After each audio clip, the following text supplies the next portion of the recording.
And here's what we know right now. Just before 7:30 this morning, hotel guests heard several shots coming from the valet area of the resort.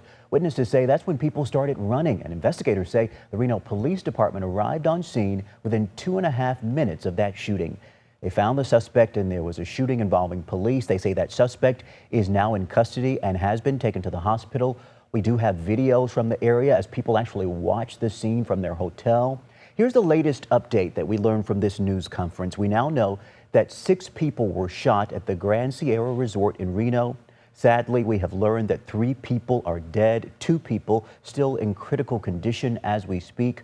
We do know that miraculously 1 person has been released from the hospital.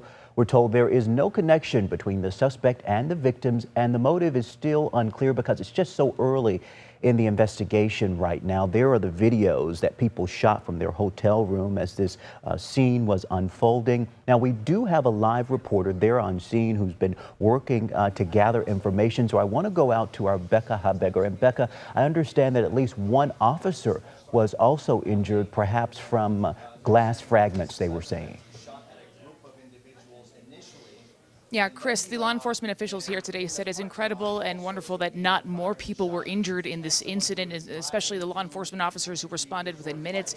They say it's incredible that only 1 officer was hurt. And as you said, yes, they believe it might have been from a glass shrapnel from the back and forth fire exchange between the suspect and officers. So only 1 officer injured. As you mentioned, there are altogether 6 who were injured, 3 are deceased, 2 are in critical condition, 1 has been released from the hospital. That is a bright spot in all of this. That's one of the injured is released. The suspect himself is in critical condition right now. They were not taking questions. I tried to ask if any of the victims are employees of the casino. They did not acknowledge or answer my questions. They walked out of the room when they were done with the news conference. We did hear from the Reno mayor today, Hillary Sheevy. She said she is so grateful for the quick response of first responders. All of these law enforcement officers and leaders said that it really came down to the as I said, quick response of these officers. That's the reason why there were not more victims in this case. Although, of course, as you mentioned, 6 victims altogether, 3 deceased, 2 in critical condition, 1 released from the hospital. We learned today that also the shooter's handgun malfunctioned. So law enforcement officers were called to the casino around 7:25 this morning. That's when they heard the active shooter call. They responded. They immediately were met with the shooter, and the shooter's handgun malfunctioned, but then the shooter was able to get his gun to work and shot 5 people in the valet area. From there, he ran to the parking lot area, shot another person there. The person shot in the parking lot, and 2 of the people in the valet area are among those deceased.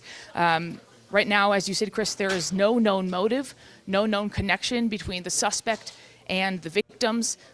The officials here say that they will be releasing the names of victims in coming weeks and ask for the community's patience as they continue on with this investigation. But bottom line, Chris, they say there's no ongoing threat to the community at this time. So, of course, ABC 10 News will have the latest for you on this investigation tonight at 5, 6, 6:30, and then 11 o'clock. And we'll continue following this sad story here in Reno. For now, live in Reno, I'm Becca Habeger for ABC 10 News. Becca, we do thank you for that live update. And of course, stay with ABC 10 for breaking news coverage. You can download the free ABC 10 Plus TV streaming app to your TV. We'll have the latest update coming up on ABC 10 News at 5.